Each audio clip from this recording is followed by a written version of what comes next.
आसुची बात्या 27 रे बात्या संभावना तेबे 27 तारिख सकाळे बंगोपसागर सृष्टि हेब साइक्लोनिक स्टर्म तेबे एनी पूर्वानुमान करिछि भारतीय पाणीपाग विभाग केन्द्र दक्षिण पूर्व बंगोपसागर सदृश लघुचाप अवपात्र परिणत होइछि तेबे काली सुधा अधिक घनीभूत होई डीप डिप्रेशन रूप नेबार संभावना रहिछि तेबे 27 तारिख सकाळे अधिक घनीभूत होई दक्षिण पश्चिम एवं संलग्न पश्चिम केन्द्रीय बात्यारे परिणत हेब परवर्ती 48 घंटा मध्य उत्तर पश्चिम दिगरे गति करी आंध्र प्रदेश उपकूल आड़े मुहाइब तेबे बात्या सृष्टि हेबा परे एहार ना रहिब मोन्था तेबे बात्यार नामकरण करिछि थाईलैंड तेबे थाई भाषा रे एहार अर्थ सुगंधित फूल किंबा सुंदर फूल एही नाम उत्तर भारत महासागर सृष्टि होइतिबा ट्रॉपिकल साइक्लोन नामकरण प्रणालीर एक अंश विशेष अटे अधिकांश पाणीपाग मॉडेलु एहा आंध्र उपकूल रे लैंडफॉल करबा मध्य संभावना रही जहा प्रभाव में 27 रु 29 तारिख जाए उपकूल और दक्षिण ओडिशा रे प्रबल वर्षा होई पारे कालीठू मत्स्यजीवी को समुद्र जावाकू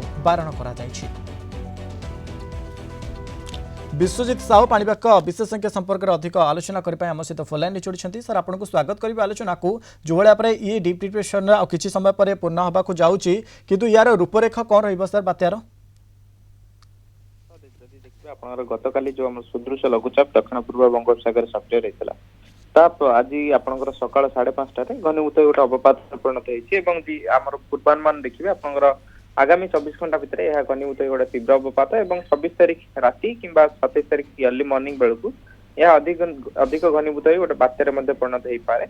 तेज जदि आप तार दिग देखिए प्रथम यह पश्चिम उत्तर पश्चिम दिगरे आपंकर आंध्र प्रदेश मुहां हम आप जो रही काकीनाडा मुहां तापर जदि देखिए किसी परिमाण में डायरेक्शन चेंज कर उत्तर पश्चिम दिगरे गति करी आपनकर काकीनाडा विशाखापट्टनम मध्य स्थलभाग अतिक्रम कर बेसी चांसेस रोचे जहाँ प्रभाव में जब देखिए उपकूल ओडिशा रे आपनकर 27 रु 29 भल वर्षा देखा मिल पारे विशेषकर 28 और 29 राज्य में वर्षार प्रभाव विशेष रहा पूर्वानुमान बर्तमान तेज जदि देखिए जेहेतु जदि आम सिस्टम टी गोटे संशय रोचे कि काकीनाडा पाखे क्रॉस कर आप विशाखापट्टनम पाखे जदि आप विशाखापट्टनम पाखापाखि क्रॉस करें कि मालकानगिरी कोरापुट पवन गति टी अधिक रही पारे सहित वर्षा जदि भी न क्रॉस कर सब बेसी इंपैक्ट जब ओडिशा देखा जा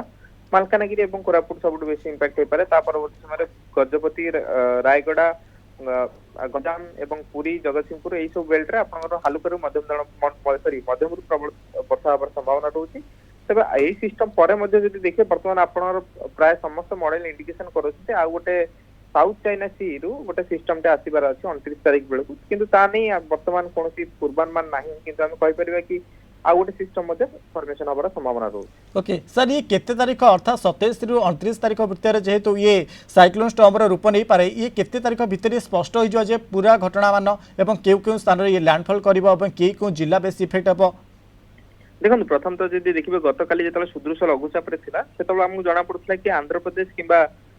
यार पार्श्ववर्ती कौन स्थान को स्थलभाग अतिक्रम कर आज जो अवपात होती गोटे स्पष्ट सूचना टी मिलूँ कि आप कौन दुई स्थान भितर जमीक काकीनाडा विशाखापट्टनम मध्य स्थलभाग अतिक्रम करें कि जो आसंता काली तीव्र अवपात कि जो बात्यार परिणत हो देखिए 26 तारिख राति सुधा आम कहीपर आसंता काली संध्या बेला सुधा